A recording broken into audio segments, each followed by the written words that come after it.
Tonight, Georgia Representative Marjorie Taylor Greene is sharing her outrage over starvation in Gaza as President Donald Trump calls for more aid to the region. In a long post on X, she criticized GOP Representative Randy Fine of Florida for saying Gazans should starve until Hamas releases its hostages. And she went so far as to label the crisis a genocide. The statement is putting her at odds with members of her own party. UGA political scientist Charles Bullock says Representative Greene's calls for intervention show there may be limits to the America First agenda.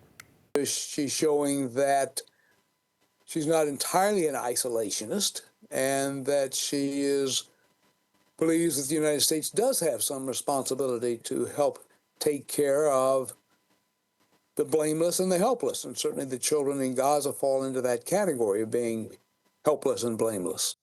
While Congresswoman Greene's statements are some of the strongest yet from a Republican criticizing Israel, Dr. Andra Gillespie says this isn't a breakup of the MAGA movement.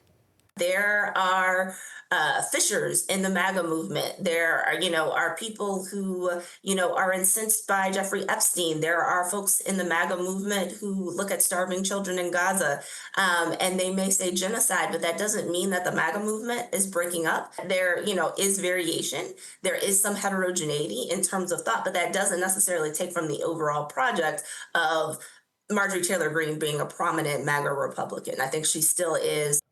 President Trump recently said the U.S. would partner with Israel to get food to people who need it in Gaza, but did not give any details on how that would take place.